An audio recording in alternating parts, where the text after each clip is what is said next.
welcome back to another Sabbath School lesson, everyone. This is lesson number 10, Husbands and Wives Together at the Cross. We're going to begin off by looking at Ephesians chapter 5 and verse 25 through 27, and it says, Husbands, love your wives just as Christ also loved the church and gave himself for her, that he might sanctify and cleanse her with the washing of water by the word, that he might present her to himself a glorious church, not having spot or wrinkle or any such thing, but that she should be holy and without blemish. Okay, so the main theme of this chapter is going to be the relationship between Christ and the church, and with a special focus on the marital relationship. The first point is going to come from Ephesians 5 and verse 20 through 21, and it says, giving thanks always for all things to God, the Father, in the name of our Lord Jesus Christ, submitting to one another in the fear of God. What we find here is there's often a focus on the women submitting, and that becomes kind of a controversial topic in our time. But really, that aspect of submission is really putting another person's desires or putting another person's needs ahead of your own. The key thing here is Paul, before he gets into telling the husband or wives what to do, he essentially says everybody needs to submit to everybody. But beyond the husband and wife, Paul is saying Christians submit to other Christians. Everybody submits to everybody, but not because of that person, but because God has actually told you to do so. And by submitting to others, you are showing respect for God. Point number 2 is going to be coming from Ephesians chapter 5 and verse 25 through 27, where it says, Husbands, love your wives, just as Christ also loved the church and gave himself up for her, so that he might sanctify her, having cleansed her by the washing of water with the word, that he might present to himself the church in all her glory, having no spot or wrinkle or any such thing, but that she should be holy and blameless. The main point is this: the bridesmaids actually were the ones in charge of helping the bride get prepared for the wedding. And in this scene, Jesus is taking kind of you could say the place of the bridesmaid. He's saying that he gave himself up so that the church could be cleansed. But here's the key: Christ didn't wait for us to submit to him before he gave himself up. And this is the point that the author's trying to bring out to us as well, that Paul is also saying, husbands, don't wait for your wives to submit before you love them. Love them, and that will help them submit. But also wives, don't wait for your husbands to love you in order for you to submit. Submit to him, and that will also help them love you. Don't wait for a positive reaction before you do what God tells you to do. Don't wait for a positive reaction before you do what God tells you to do. Point number 3 is going to be coming from Ephesians chapter 5 and verse 28 through 29. And it says, so also husbands ought to also love their own wives as their own body.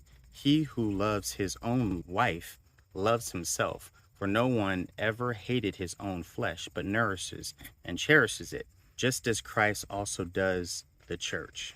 So this is a very quick point. Essentially, Paul is basically bringing out, and the author's bringing out, that whatever you do to your wife, you do to yourself. Whatever you do to your husband, you do to yourself. And so essentially, you're a part of one flesh. This goes back to Genesis chapter 2, when the two became one flesh and God did the first marriage ceremony, essentially.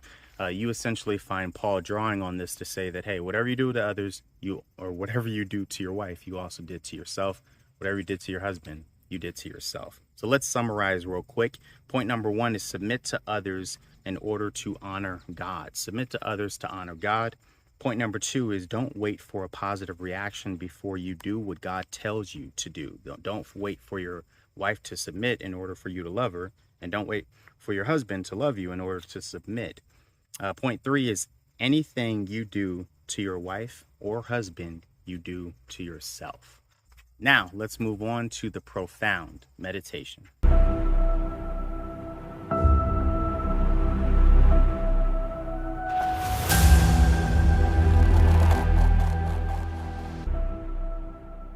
Okay, so for the profound meditation, I want you to notice something very interesting. If you ever remember the story of Jacob, essentially Jacob ran away from his home, and that was after he stole the birthright from his brother Esau. The key thing here is that when he left his home, he ended up going over to one of his relatives' house, and that's where he found Rachel and also Leah, who he ends up marrying. But the key is this: Laban comes to him and asks him, hey, like, what should I pay you? Because he's essentially working for Laban's business. And then Jacob asks for a wife and then suggests that he'll work 7 years for the wife. Now, the key thing is this: that wasn't normal to do in that day. Normally, you could give some sort of a gift for a bride, and it could be a pretty expensive gift. So, I mean, that happens. But at the same time, if you didn't have a gift, if you didn't have much, you could also work for a wife as well. So you provide your own wages. Typically in those days, people wouldn't work more than about 3 to 6 months for a wife. I think the longest would be like a year or year and a half, right? So for Jacob to say, I'm going to work for you 7 years is completely extensive. It shows extreme generosity that Jacob is wanting to do. And so what happens in the story is Laban ends up deceiving him. He doesn't give him Rachel. He also gives him Leah first and says, hey, you need to work for another 7 years in order to get Rachel. He basically takes advantage of what the generosity that Jacob was giving him. So Jacob suggested 7 years to be generous for Rachel at the beginning. Laban gave him Leah and then said, work another 7 years for my other daughter, Rachel. And that's now taking advantage of what Jacob's doing, because 99% of people didn't have to work more than 6 months to a year for a wife. You're making the guy work another 7 years. And here's the main point. Sometimes you can actually submit to someone or actually put someone's desire or needs ahead of your own, and you can get taken advantage of. There's examples of this in the Bible, and Jacob is an example. If you're going to submit to someone, there's always the possibility of being taken advantage of. If you're going to submit to someone, there's always the possibility of being taken advantage of. But that's the risk that Christ took to show you love. And it's also the risk that he asked you to take to show others love. I'm Oswald, and this is Profound Meditations, Sabbath School Summary.